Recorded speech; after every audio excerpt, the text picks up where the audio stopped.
Hello everybody students, so welcome to our YouTube channel Smart Study. In this video we have to explain class 10th science chapter first chemical reaction and equation. And if you like the video तो please press the like button and start करते हैं बिना किसी देरी के लिए. Let's get started. Chemical reaction and equation के बारे में हम पढ़ने वाले हैं और बिल्कुल लाइन टू लाइन एक्सप्लेनेशन होगी विद एनसीईआरटी बुक से. तो स्टार्ट करते हैं यहाँ पे. Consider the following situations of daily life and think what happen when. हमें हमारी डेली लाइफ की सिचुएशन को कंसिडर करना है और सोचना है कि ऐसा क्यों होता है. फर्स्ट आपका है कि milk is left at room temperature during summers. अगर हम समर सीजन में मिल्क को बाहर छोड़ देते हैं तो क्या होता है, ये तो आप सभी को पता है. कुछ ही नहीं होता, कर्ड हो जाता है उसका. एंड आयरन तवा pan nail is left expose to humid atmosphere. अगर हम ह्यूमिड एटमॉस्फेयर पे जैसे आयरन तवा पेन नेल को छोड़ देते हैं तो क्या होता है, कुछ नहीं होता, बस क्या हो जाती है, रस्ट लग जाता है. And grapes get fermented. Grapes सड़ जाते हैं. फूड इसको खाना बन जाता है. Food get food gets digested in our body. हमारी बॉडी में फूड डाइजेस्ट होता है. वी रेस्पायर, हम सांस लेते हैं. ये सारी जो हमारे पास जो कंडीशंस थी, सिचुएशंस थी जो हमारे डेली लाइफ में होती है. In all the above situations the nature and the identity of the initial substance have somewhat changed. We have already learn about physical and chemical change. यानी कि ये जितनी भी सिचुएशंस हमारे पास हुई है वो सिर्फ हमारे नेचर्स पे एग्जिस्ट करती है. और यहाँ पर देखो कुछ ना कुछ चेंज हुआ है. मतलब हर कंडीशन में आप देखो यहाँ पे कुछ ना कुछ चेंज है. मिल्क का कर्ड बनना, आयरन तवे में रस्ट लगना, ग्रेप्स का सड़ जाना एंड फूड का बनना एंड फूड का डाइजेस्ट होना. And whenever a chemical change occurs, so we can say that a chemical reaction has taken place. अगर जहाँ पर भी केमिकल चेंज हो रहा है तो समझ लो वहाँ पर केमिकल रिएक्शंस तो होगी ही. ठीक है, देखो जैसे कि यहाँ पे लाइन लिखा हुआ है ना कि whenever a chemical change occurs, we can say that a chemical changes take place. ठीक है, you may perhaps he wondering as to what is actually meant by chemical reactions. How do we come to know that a chemical reaction has taken place? हम कैसे बता सकते हैं कि chemical reaction कैसे आती है. Let us perform some activities to find the answer to this questions. और हम यहाँ पे कुछ एक्टिविटीज़ परफॉर्म करेंगे जिससे हमारे क्वेश्चंस के आंसर्स मिलेंगे. तो चलो आगे. जैसे कि हमारे पास ये एक्टिविटी दे रखा है और इस एक्टिविटी को हम सॉल्व करने वाले हैं. ये एक्टिविटी क्या है, देखो. The burning of a magnesium ribbon in air and collections of magnesium oxide in a watch glass. जैसे कि ये क्या है, ये आपके पास क्या है, इसे बोलते हैं बर्नर. क्या बोलते हैं, बर्नर. मतलब यहाँ ये क्या करती है, प्रोवाइड क्या करती है, ये हीट प्रोवाइड करती है. और जो ये बीच में जो ये क्या है, ये है मैग्नीशियम रिबन. ये मैग्नीशियम रिबन है और ये मैग्नीशियम रिबन को पकड़ने का स्विच है. ठीक है, मैग्नीशियम रिबन. अब इसको जैसे ही हम हीट प्रोवाइड कर रहे हैं तो ये क्या कर रही है, जलेगी. जलने के बाद यहाँ से क्या होगा, पाउडर हो आ रहा है. इस जो ये मैग्नीशियम जो प्लेट है हमारे पास, जो वॉच गिलास है, सॉरी मैग्नीशियम प्लेट नहीं है, जो वॉच गिलास है, तो वॉच गिलास में हमारे पास क्या आ रहा है, मैग्नीशियम पाउडर. ठीक है, मैग्नीशियम ऑक्साइड, जिससे मैग्नीशियम ऑक्साइड. अब यहाँ पर आपको सबसे इस एक्टिविटी का मतलब क्या है, इस एक्टिविटी का मतलब ये है कि आपने मैग्नीशियम रिबन से आपने क्या बना दिया, मैग्नीशियम ऑक्साइड. ठीक है, तो क्या आपको लगता है यहाँ पे चेंज हुआ है, बिल्कुल यहाँ पे बिल्कुल चेंज हुआ है. चेंज क्या हुआ है कि मैग्नीशियम रिबन से क्या बन गया हमारे पास, मैग्नीशियम ऑक्साइड. ये थी आपकी एक्टिविटी. एंड अगेन हम चलते हैं एक्टिविटी 1.2. एक्टिविटी 1.2 जो दे रखी है वो ये दे रखी है, take a lead nitrated solution in a test tube. हमें एक टेस्ट ट्यूब लेनी है और टेस्ट ट्यूब आपको साइंस लैब में ऑलरेडी मिल जाएगी. साइंस लैब में टेस्ट ट्यूब में हमें क्या डालना है, पोटाशियम आयोडाइड. पोटाशियम आयोडाइड डाल के फिर देखना है कि हमें क्या ऑब्जर्व होता है. नेक्स्ट टॉपिक है वो है केमिकल इक्वेशन.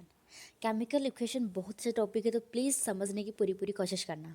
जैसे activity 1.1 can be described as when a magnesium ribbon is burnt in oxygen तो its can gets converted to magnesium oxide.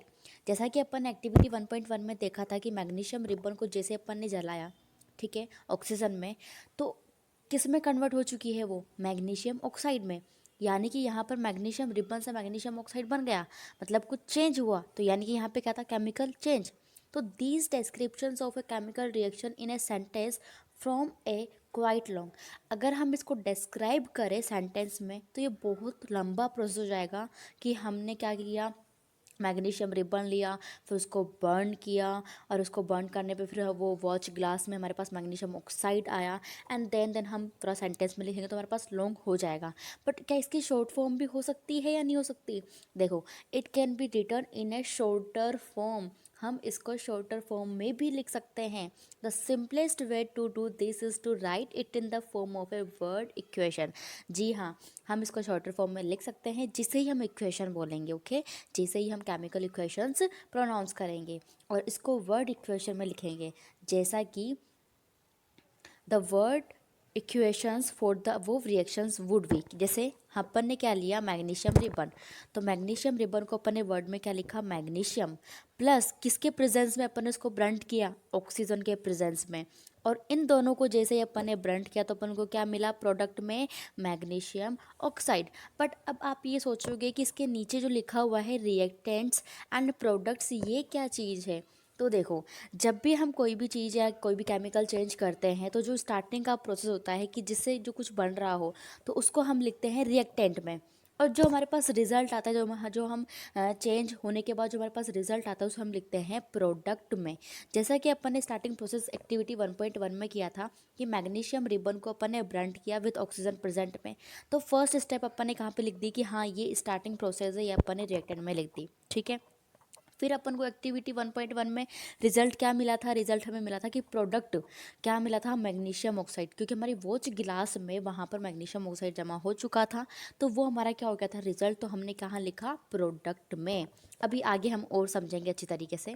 तो देखो, the substance that undergo chemical change in the reactions magnesium and oxygen are the reactant, यानी कि ऐसे substance जो chemical change, जिसमें chemical change हुआ है, वो क्या हो जाएंगे, जैसे केमिकल चेंज किस किस में हुआ है, magnesium with presence of A oxygen, तो वो क्या हो गया हमारा रिएक्टेंट। अब the new substance is magnesium oxide, और नया सब्सटेंस जो हमारे पास रिजल्ट आया है, नया सब्सटेंस क्या है, मैग्नीशियम ऑक्साइड, तो वो क्या हो जाएगा, प्रोडक्ट। यानी कि जो चेंजेस होंगे वो किस में आएंगे, रिएक्टेंट में, और जो न्यू सब चेंजेस होने के बाद जो न्यू सब्सटेंस फॉर्म होगा वो किस में आएगा, प्रोडक्ट में। आया समझ में? आई होप आपको इस तरीके से समझ में आया होगा। चलते हैं आगे। A word equation shows changes of reactant to product through an arrow placed between them. The reactant are written on the left hand side. देखो यहाँ पे बोला गया है, मैं रीड कर लेती हूँ फिर मैं आपको समझाऊंगी। ठीक है, left hand side LHS with a plus sign between them. Similarly, product are written on the right hand side RHS with a plus sign between them. The arrowhead points towards the product and show the direction of the reactions. इसमें बोला गया है जैसा कि हमारे पास क्या था, magnesium, मैं इसको शॉर्ट में लिख रही हूँ, मैग्नीशियम को Mg में शॉर्ट में लिखते हैं और ऑक्सीजन को O2 में शॉर्ट में लिखते हैं। ठीक है, और जो हमारे पास आया था वो MgO2 मैग्नीशियम ऑक्साइड आया था। ठीक है, यहाँ पर लिखा मतलब जो यहाँ पे ये क्या है, रिएक्टेंट, तो हमेशा ध्यान रखना रिएक्टेंट को हम लेफ्ट हैंड साइड में लिखते हैं, यानी कि LHS में लिखते हैं। किस में लिखते हैं, LHS में, लेफ्ट हैंड साइड में लिखते हैं। और प्रोडक्ट को हमेशा हम लिखते हैं राइट हैंड साइड में, राइट हैंड साइड में लिखते हैं। किस में लिखते हैं, राइट हैंड साइड में। और रिएक्टेंट अगर हमारे पास ज़्यादा हो, एक दो, दो से ज़्यादा हो, तो इनके बीच में हम यूज़ करते हैं प्लस साइन। क्या यूज़ करते हैं, प्लस साइन। और प्रोडक्ट भी अगर हमारे पास 1 2 मोर देन हो तो हम इनके बीच में यूज़ करते हैं प्लस साइन। अभी हमारे पास सिर्फ ओनली एक ही प्रोडक्ट है। ठीक है, एंड जो ये एरो है, ये एरो हमें डायरेक्शन बताता है, प्रोडक्ट की तरफ डायरेक्शन बताता है, रिएक्शन की तरफ। ठीक है, समझ में आया? मैं एक बार वापस से रिपीट कर रही हूँ कि रिएक्टेंट को हम लेफ्ट हैंड साइड में लिखते हैं, प्रोडक्ट को राइट हैंड साइड में लिखते हैं, एंड रिएक्टेंट अगर हमारे पास 2 एंड मोर देन हो तो हम बीच में प्लस साइन यूज़ करते हैं। एंड सिमिलरली प्रोडक्ट में भी प्लस साइन यूज़ करते हैं अगर हमारे पास प्रोडक्ट मोर देन 2 हो। आई होप आपको इस तरीके से समझ में आया होगा। चलते हैं आगे। अब बात करते हैं writing a chemical equation. Chemical equation को लिखते कैसे हैं? Is there any other shorter way for representing chemical equation? Chemical equations can be made for more concise and useful if we you chemical formula instead of words. Just suppose करो अगर मैं यहाँ पर magnesium, मतलब magnesium पूरा word ना लिख के अगर मैं शॉर्ट अपनाना चाहूँ तो क्या अपना सकती हूँ? बिल्कुल अपना सकते हो। यानी कि मैग्नीशियम का शॉर्ट फॉर्म होता है Mg। क्या होता है? Mg। तो आप Mg से भी लिखकर आप रिएक्शन को कंप्लीट कर सकते हो। ये इसका और भी शॉर्ट फॉर्म हो जाएगा। आपका टॉपिक यही है कि chemical equation can be made more concise and useful if you chemical formula, ये chemical formula instead of words को छोड़कर अगर आप केमिकल फॉर्मूला अपनाओगे तो आपकी इक्वेशन बहुत छोट हो जाएगी। जैसे अपन ने ऑक्सीजन का केमिकल फॉर्मूला क्या होता है? O2। मैग्नीशियम का केमिकल फॉर्मूला क्या होता है? Mg। ठीक है, ये क्या है? केमिकल फॉर्मूला है। अगर हम केमिकल फॉर्मूले से क्या बनाए, इक्वेशन बनाए, तो हमारे लिए बहुत ज़्यादा ईजी हो जाएगी। And if you recall formula of magnesium oxygens and magnesium oxide, the above word equation can be written as. और अगर आपको सारे सिम्बल्स लर्न है, केमिकल फॉर्मूला लर्न है, तो आप अच्छी तरीके से इक्वेशन को शॉर्ट फॉर्म में लिख सकते हो। जैसा कि Mg plus O2 arrow MgO, मतलब Mg यानी कि मैग्नीशियम, O2 मतलब ऑक्सीजन, और MgO मतलब होता है magnesium oxide. Okay, and then start count and compare the number of atoms of each element on the LHS and RHS of the arrow. यहाँ पे बोला गया है कि हमें जो ये एटम्स दे रखे हैं, इसे क्या करना है? हमें काउंट करना है। क्या करना है? काउंट। देखो काउंट करते हैं यहाँ पे कि LHS और RHS दोनों में इक्वल है। Mg इधर क्या है? हमें यहाँ पे देखना है रिएक्टेंट में, और यहाँ देखना है प्रोडक्ट में। ठीक है, यहाँ पे Mg कितना है? 1। कितना है? 1। बट ऑक्सीजन कितने हैं? देखो Mg हमारे पास कितना है रिएक्टेंट पे? 1। और ऑक्सीजन कितना है? 2। कितना है? 2। ये तो हमारी बात हुई थी रिएक्टेंट के बारे में। अब बात करते हैं प्रोडक्ट के बारे में। किसके बारे में? प्रोडक्ट के बारे में। प्रोडक्ट में Mg कितना है? ओनली 1। और O2 कितना है? O2 है हमारे पास 1। बट अगर आप देखो यहाँ पे कि रिएक्टेंट पे तो Mg 1 है, प्रोडक्ट में भी Mg 1 है, चलो ठीक है। बट रिएक्टेंट में ऑक्सीजन 2 है और प्रोडक्ट में सिर्फ ओनली 1, तो क्या ये इक्वेशन बैलेंस्ड है? नहीं, इक्वेशन बैलेंस्ड नहीं है। क्यों नहीं है?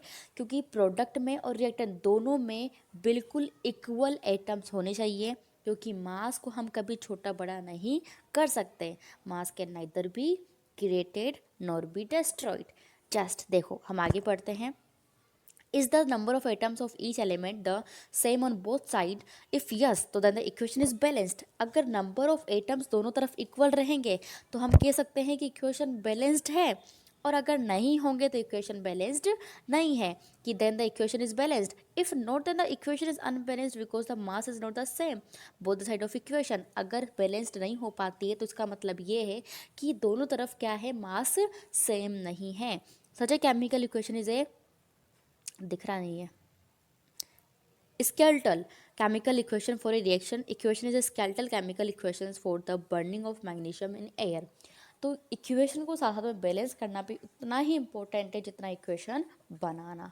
अब हम आगे पढ़ने वाले हैं बैलेंस्ड केमिकल इक्वेशन की। इस इक्वेशन का इक्वल एटम्स कैसे करें ताकि रिएक्टेंट पे भी इक्वल मास हो, या मतलब रिएक्टेंट में भी सेम एटम्स हो और प्रोडक्ट में भी सेम एटम्स हो। यानी कि अगर रिएक्टेंट में 2 ऑक्सीजन है तो हमें प्रोडक्ट में भी 2 ऑक्सीजन लाने पड़ेंगे। ठीक है, तो चलते हैं नेक्स्ट वीडियो में। नेक्स्ट वीडियो में इससे अच्छी एक्सप्लेनेशन होगी। तो प्लीज़ अगर आपको वीडियो अच्छी लगती है तो प्लीज़ वीडियो को लाइक करिए और चैनल को सब्सक्राइब करिए।